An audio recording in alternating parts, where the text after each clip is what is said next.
Bismillahirrahmanirrahim. Alhamdulillahirabbil alamin. Wa shalli wa sallim barik ala sayyidina Maulana Muhammadin wa ala alihi washabihi asmain.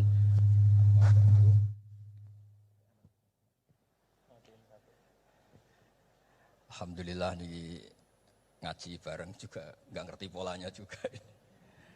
Ya, yang terhormat nih wonten Bapak Rektor, wonten Mas Zainul Masdi, wonten Ketua Badan Wakaf Mas Warsono Muhammad sedanten saya hormati. Ini katanya untuk bahagia. Jadi saking pentingnya untuk bahagia itu sampai Allah itu kadang ngendikan hal yang enggak penting, tapi menjadi penting karena untuk bahagia.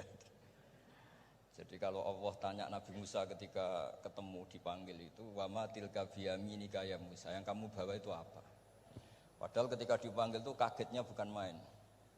Misalnya pegawai UI dipanggil rektor itu kagetnya bukan main. Bawaannya rektor itu mesti nyalahkan.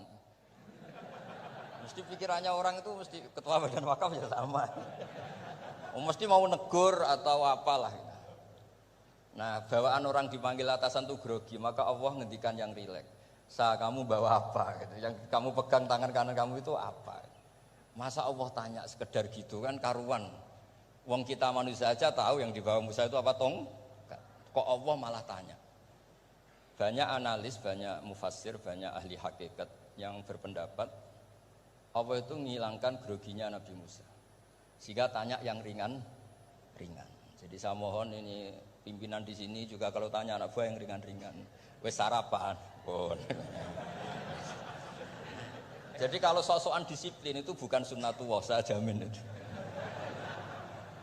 Apalagi tanya saya, kenapa Gus terlambat? Mulai saya pulang gitu. Tuhan yang Tuhan saja sebaik itu kok rektor sama badan wakaf kok sekeras itu gitu. Jadi ini bukan gojlok supaya jadi orang yang dekat Allah gitu. Jadi ditanya, wa ma tilka biyaminika ya Musa. Kamu bawa apa ke sini? Yang di tangan kanan kamu itu apa? Nabi Musa jawabnya ya lucu ya sederhana. Ini tongkat Gusti. Tak pakai menggembala kambing, tak pakai ini itu. Bisa masih bilang dan lain-lain. Kayak laporan keuangan tuh, kalau susah nerangkan itu dan lain. Terakhir ditutup waliya fiha ma'aribu ukhra dan masih ada lagi yang lain di depan Allah. Kamu lapor audit di badan wakaf, diterima enggak laporan lain tadi? Ini teman saya lama ini. Saya di UI itu sudah lama, cuma inginnya dikenal Allah, tapi sekarang malah dikenal rektor. Aduh repot lagi. Saya dulu dari anak Profesor Zain itu mulai 2000, tahun 2000. Dekat sekali dengan saya. Sering ke rumah saya, ke kontrakan saya, karena diskusi tafsir. Dan saya ikhlas sekali, tidak ingin dikenal rektor, badan wakaf siapapun. Karena keluarga saya itu, bapak saya itu wali. Jadi kalau wali itu kepinginnya dikenal Allah. Tahu-tahu diturunkan derajatnya, disuruh kenal rektor, kenal badan wakaf. Jadi ini ada pemakhlukan. Ya ada pemakhlukan. Turun dulu baru naik. Ya. Jadi saya artinya gini, saya di sini itu sohibul bait. Jadi tadi Mas Majdi itu keliru kalau nanti saya ngisi. Saya ini sohibul bait, nanti yang ngisi ini. Maksudnya seperti itu maksudnya. Jadi, karena tuan rumahnya saya Pak Warsono. Ya, ini tamu ya. Tapi ternyata pemakhlukan itu penting. Di dalam ilmu tafsir diantaranya itu dikenal namanya tanazzulatul maula. Allah itu menurunkan martabatnya. Allah sebagai Tuhan tentu tidak pernah menghutang kita, tidak pernah merasa dikasih karena semuanya itu milik Allah. Tapi Allah untuk memotivasi orang amal itu ngendikan Allah mangzalladzi yuqridu waha qardan hasana. Siapa yang mau menghutangi saya? Allah itu tentu tidak butuh hutang kita karena kan semua milik kita itu milik Allah. Tapi supaya orang termotivasi amal, merasa superior, merasa heroik, saya mau menghutangi Allah, saya mau menolong Allah. Padahal Allah huwan nasir, Allah ni'mal maula wa ni'man nasir. Tapi Allah mengistilahkan dirinya intan suruwaha, jika kalian menolong Allah. Wahal yahtaju ilan nasri, tentu tidak, Allah tidak butuh pertolongan kita. Tapi itu tanazzulan. Allah yang Tuhan saja menurunkan derajatnya untuk komunikasi dengan manusia. Artinya kalau saya makomnya sudah fana kenal Allah, saya juga ikhlas turun derajat kenal rektor gitu. Jadi itu insya Allah tidak masalah. Gitu. Ben sampean pernah dengar ilmu hakikat itu memang gitu. Jadi saya ini memang sudah sering cerita ke Pak Fajar, Pak Sadeli, Pak Junaid. Saya ini sudah daftar ingin jadi resi lah. Saya sudah nggak pernah keluar, saya di rumah ngaji. Tapi ngaji kalau ngaji terus ya. Saya belum pernah tidak ngaji. Satu hari minimal ngaji 4 kali. Ngaji fikih yang saya sering itu fikih karena mbah saya memang ahli usul fikih. Dulu pertama Profesor Zaini melibatkan saya ini cerita ke Mas Majdi itu gara-gara beliau itu profesornya itu sastra, adab, di Al-Azhar itu adab. Iya, Zaini. Orang tua dari rektor. Iya. Nah karena jurusannya adab, beliau memang pakarnya kalau menghaluskan bahasa. Tapi masalahnya di Quran kan banyak fikih juga dan beliau cari ahli fikih. Singkat cerita, entah gimana ceritanya Allah yang mempertemukan ketemu saya. Nah kenapa kita butuh fikih, tidak sekedar kesusastraan atau ilmu adab? Karena ada tafsir atau fikih dalam Quran yang mau tidak mau harus difikihkan. Misalnya begini, wa antasma'u bainal ukhtain, kamu tidak boleh menikahi sekaligus mbak dan adiknya atau adiknya dan mbaknya.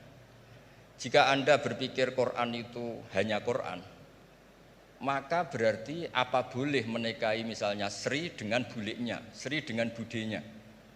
Padahal tidak boleh juga. Tapi faktanya Quran hanya ngendikan wa antasma'u bainal ukhtain. Sebab itu zaman Rasulullah SAW sugeng itu nambahi wala binal mar'ati wa ammatiha wala binal mar'ati wa kholatiha. Juga tidak boleh menikahi Sri dan budenya atau Sri dan buliknya. Dan kebetulan Nabi itu tidak menambahkan wala binal mar'ati wa jaddatiha. Karena kayaknya itu nggak usah dilarang, ya sudah lucu aja gitu. Masa kamu nikahi perempuan umur 17 terus minat mbahnya umur 70. Lah itu kalau sampai butuh dilarang ya Anda perlu berobat itu. Tapi kalau bule kan kadang masih menarik. Orang-orang kayak gini itu misalnya nikah umur 17, bulenya cantik umur 30, minat enggak? Jadi artinya butuh dilarang untuk tidak minat itu butuh dilarang gitu. Tapi kalau mbah ngono kok ditakok. Nah, ngono kok ditakok. Ini pakarnya.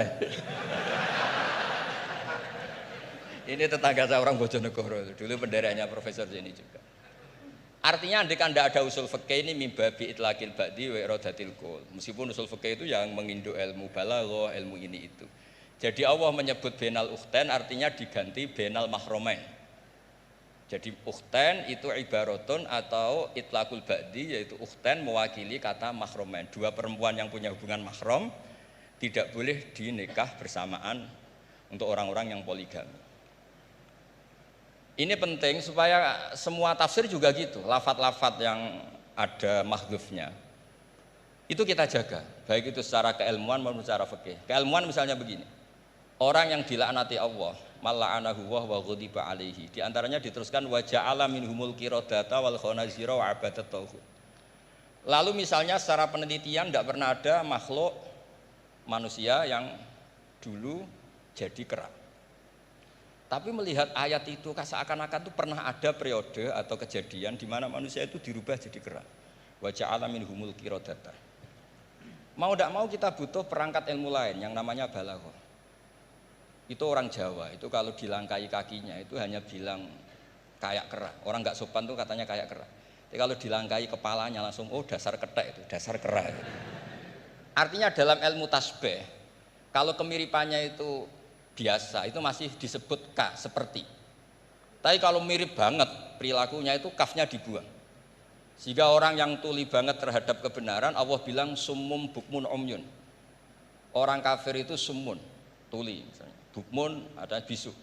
Padahal faktanya mereka bisa mendengar, bisa ngomong, bisa bicara. Tapi saking tidak pernahnya mau mendengar kebenaran, di redaksinya summun, bukan kasumi tapi summun. Begitu juga di bab madh memuji. Kalau orang agak ganteng, mungkin saya kalau muji Mas Masdi hanya kalkomar, muji Pak Rektor paling ya kalkomar. Tapi kalau muji Nabi langsung komarun, anta samsun, anta bedrun, karena gantengnya kelewat, sehingga kaf tasbih sepertinya itu dibuang. Nah, andai kan tidak ada fakta manusia itu pernah dirubah jadi kera di era itu, andai kan itu nggak ada, kita sendiri juga nggak tahu. Kita masih bisa menganalisis dengan teori balaghah tadi, wa ja'ala minhumul qiradata kal qiradah. Mereka atau mislal qirodah, mereka dijadikan Allah laksana kera, tidak berakhlak, tidak beretika, tidak bermoral. Ini pentingnya ilmu balaghah, sehingga kita tidak perlu mengharuskan orang berkeyakinan dulu itu pernah ada orang manusia dirubah jadi apa? Kera. Nah misalnya ada yang berkeyakinan atau berpendapat memang itu pernah nyata, itu ngendikannya Rasulullah kemudian itu dihilangkan, hanya hidup 3 hari kemudian hilang sehingga nggak punya turunan. Jadi pilihan-pilihan dalam tafsir itu satu tentu riwayat, dua itu analisis balaghah. Nah, analisis fikih itu tidak kalah penting karena konstruksi Quran itu ada fikih yang sudah mapan. Seorang lagi ada fikih yang sudah mapan. Ketika Nabi Lut itu menyesali kaumnya itu lesbi dan gay, kelainan seksual. Itu Nabi Lut ngendikan haula ibanati hunna adharulakum. Kalau kamu ingin menyalurkan kebutuhan biologis Anda, ini ada anak-anak putri kami, hunna adharulakum. Itu lebih suci bagi kalian. Tentu fikih itu sudah mapan, maknanya dinikahi dulu dengan proses nikah yang sah. Nah, barokahnya fikih yang mapan ini Allah tidak cerita tafasilul umur, tidak cerita detail-detailnya. Sehingga salah sekali kalau kita sering bilang kita hanya kembali ke Quran. Itu tidak bisa karena Quran juga tidak berdiri sendiri dengan makna yang sebenarnya karena turun itu ada asbabun nuzul. Ini yang terakhir supaya ngasih pekerjaan kan jauh-jauh dari NTB. Ya kan bisa dimanfaatkan secara baik dan benar. Saya ini Sohibul Bait. Nah, enggak ini bukan guyon tapi memang betul harus begitu memang. Mau enggak mau. Sumpah misalnya. Orang itu kalau ditagih hutang atau ditegur itu masih ya besok saya bayar. Ditagih lagi kayak gak percaya, wawahi besok saya bayar. Jadi kata wawahi itu mesti menunjukkan emosi, tersinggung, sumpah. Sehingga suatu saat ada seorang khotib ini ngendikan, fawarobbis sama iwal ardi innahu lahakum mislama annakum tantikun. Demi Tuhannya langit dan bumi. Itu si Bedui, ada orang Arabi, orang desa. Langsung menyelasi Pak Khotib tadi. Pak Khotib, mangdalladzi akhdhafal jalil hatta alja'ahu ilal yamin. Siapa yang bikin murka Allah sehingga Allah terpaksa sumpah. Semenjak itu jadi ilmu, kalau Allah memulai redaksi dengan sumpah, dengan qasam pasti Allah tersinggung. Jika lafat-lafat yang dimulai wan naziati gharqa atau dimulai wasamsi wa duhaha, mesti terusannya itu Allah agak marah. Karena di mana-mana orang sumpah itu menjelaskan sama yang agak tidak percaya. Itu dzauqul arabi, itu adzauqus salim. Nah begitu seterusnya. Kemudian masalah wasfiyah ismiyah. Saya dulu sering debat sama Profesor Zaini. Kan misalnya kiai-kiai di Jawa, umumnya kalau maknani min alaq itu segumpal darah. Lalu orang-orang yang nekuni embriologi itu tidak pernah ada segumpal darah. Kalau segumpal darah malah jadi kluron, macam-macam. Katanya Quran itu mesti benar ini ada segumpal darah. Kata saya segumpal darah itu bahasa Indonesia, Quran itu bahasa Arab. Tidak akan ada itu di Quran kata saya. Tapi ada yang bilang segumpal darah ya, tetap aja itu enggak Quran. Yang Qurannya min alakin, segumpal darah itu bahasa Indonesia. Quran tidak ada yang bahasa Indonesia kata saya. Nah tapi itu bisa dianalisis pakai balaghah atau pakai teori madatul kalimah. Min alakin itu dari kata aliko ya'liko alakon, sesuatu yang menempel. Jadi kalau di proses embriologi, misalnya ada apa yang menempel dalam ilmu itu, yaitu yang jadi rahim, jadi anak. Atau pakai ilmu balaghah. Min alakin tetap maknanya segumpal darah, tapi maknanya itu tangkis atau tahkir. Manusia itu sombong. Padahal materinya sama yang sekarang jadi sama dengan materi yang sekarang jadi segumpal darah. Yaitu kita yang seperti ini materinya ya sperma, segumpal darah yang seperti itu juga materinya sperma. Kok kamu sombong? Materi kamu sama dengan materi min alakin. Itu persis dengan adatul Arab kalau sedang mencibir orang yang sombong. Itu kalau orang Arab bilang antal ladzi kharajta min makhrajil bauli marratan, kata orang Arab. Kamu adalah manusia yang keluar dari jalannya kencing 2 kali. Keluar dari penis lelaki ya lewat jalur kencing, keluar dari ibunya juga lewat jalur kencing. Supaya orang enggak sombong itu orang Arab bilang antal ladzi kharajta min makhrajil bauli marratan. Nah, min alakin itu dalam konteks itu karena begitu angkuhnya Abu Jahal, begitu angkuhnya kafir-kafir Quraisy, sampai diingatkan Allah ulang, kamu ini materinya min alakin, sejenis itu mbok yo jangan yatho. Buktinya terusannya ayat kalla innal insana layatho, manusia itu sungguh angkuh. Nggih niki pun deal nggih, jenengan harus sepakat saya ini Sohibul Bait sama Pak Warsono sama Pak Rektor, ini tamu yang diundang untuk ceramah tafsir. Kalau ndak berarti asawaha wa rasulah. Nggih monggo Mas di sini.